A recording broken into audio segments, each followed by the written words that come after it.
You know, since this movie wasn't going to be as terrible as I thought it was going to be, that at least is worthy of a cowabunga!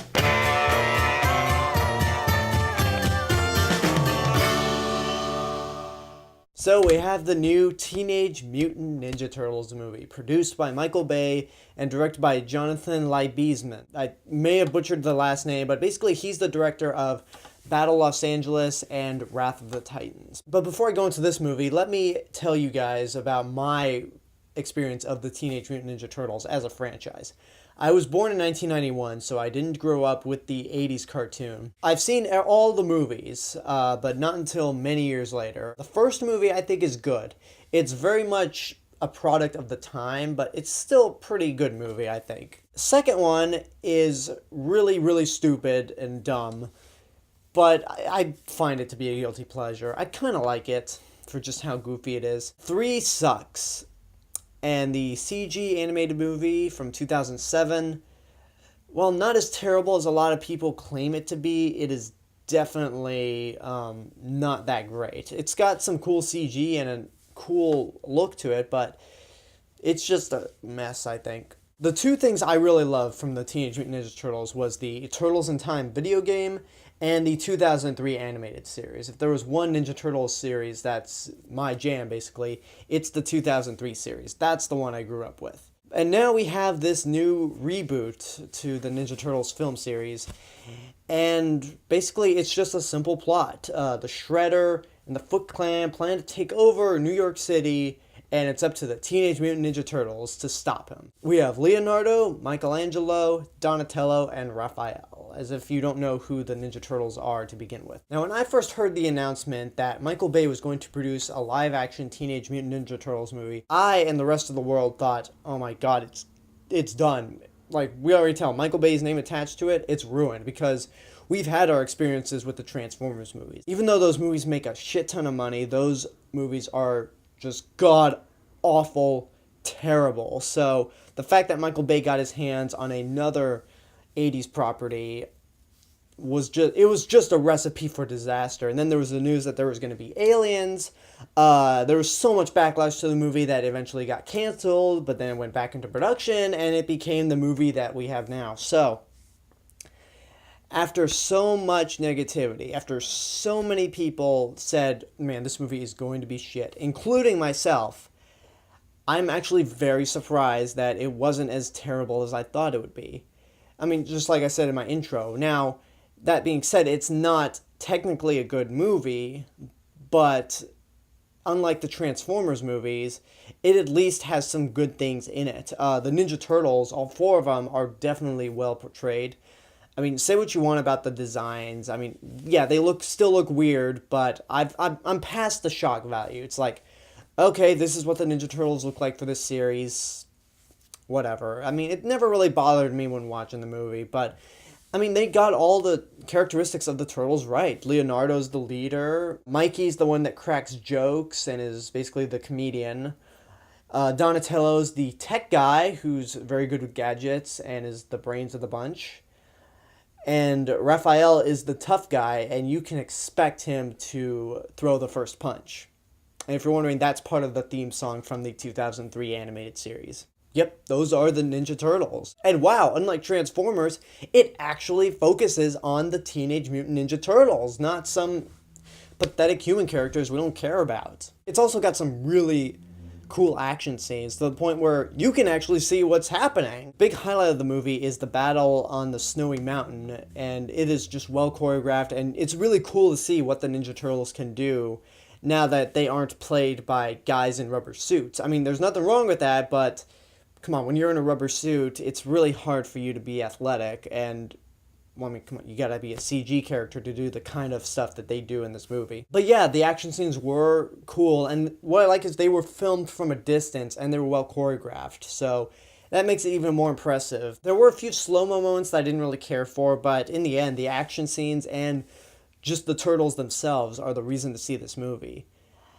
Now, as for the rest of the movie, it's subpar. There were points where it was very hard for me to get past the idea that Johnny Knoxville, the main jackass guy, was voicing Leonardo. I mean, because Mikey, Donnie, and Raph were voiced by complete unknowns, it was like, okay, those are the turtles. But whenever Leonardo talks, it was like, that's one of the jackass guys voicing Leonardo. I mean, Leonardo is my favorite turtle, and I know like a lot of people pick Raph or Michelangelo or even Donatello, but Leonardo has always been my favorite turtle. And it's just a little weird to hear Johnny Knoxville's voice come out of him, but I don't know. There were points where it actually took me out of the movie that my favorite turtle was voiced by someone very well known instead of an unknown who could do just a fine job like the rest of the voice actors do for the other turtles. I also had a problem with the villains. They suck. I mean, the Foot Clan is just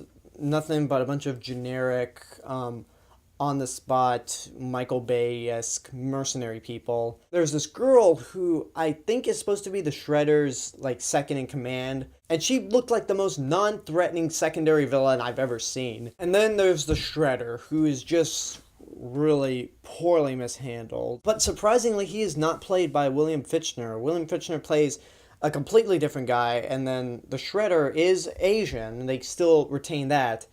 But the problem is he's probably the most generic, characterless, most undefined Shredder I've ever seen. I mean, at least as cheesy as the Shredder was in the 1980s cartoon, at least you knew something about him. At least you could enjoy him for how just much of a goofball he is. But this Shredder, like when we first see him, he's like in the shadows, all mysterious, speaking Japanese. But once they actually put him in the Shredder armor, he starts speaking English, and he stays in the armor. He never goes out, and you're just like, well, then what was the point of hiding his face in shadow the whole time? I mean, if you weren't going to reveal who the guy was, what was the point? And there was no sense of danger whenever the Shredder was on. It's just like, okay, it's just a guy in a robot suit. I mean, it looks cool, but so what? There was not once where I felt a sense of danger whenever the Turtles or Splinter were fighting Shredder.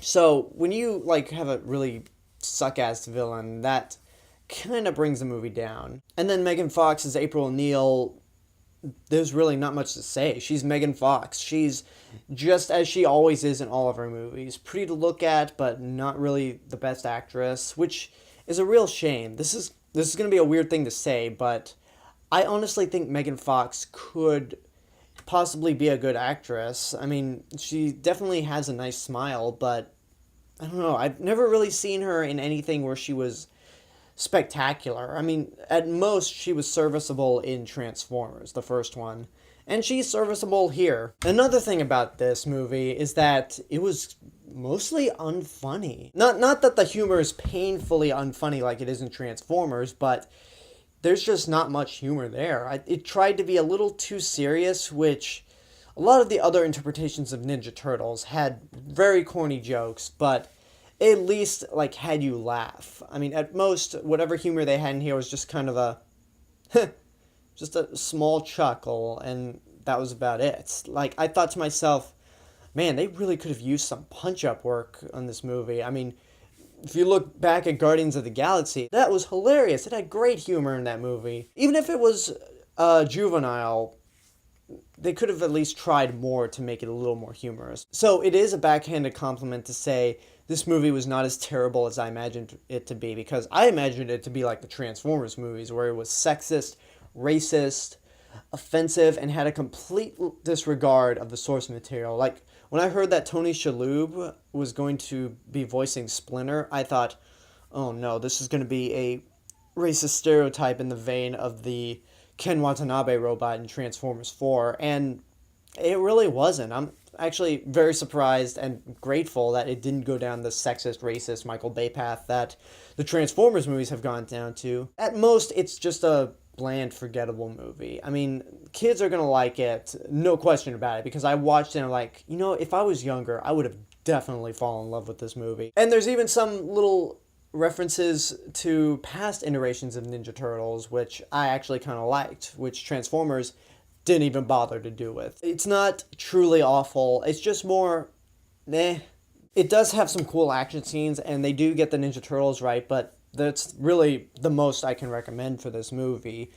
If anything, this made me go back and watch the Turtles Forever TV movie, which acted as the series finale for the 2003 animated series, and that is really good. If you haven't seen Turtles Forever, definitely check it out, especially if you are a Teenage Mutant Ninja Turtles fan. But for this movie, I'm going to say watch at your own risk. The action scenes are definitely worth checking out, and they do, again, nail the characteristics of each of the turtles. But other than that, I'm glad I'm recording this review now because I'm probably going to forget about it in a while. And that's my review for Teenage Mutant Ninja Turtles. So leave a comment, tell me what you thought of the movie, subscribe to my channel for more stuff in the future. Check out my video blog channel, AlexG8462. You can find links to my Twitter, Facebook, Tumblr, and Instagram accounts on this YouTube page. Go check me out on Letterboxd.com under the name Mr. Robinson. And go check out my written reviews on Geeked Out Nation. Share me with your friends and tell them about me. And remember to know it before you see it. This is the real Mr. Robinson telling you there's only one. I'll see you guys later.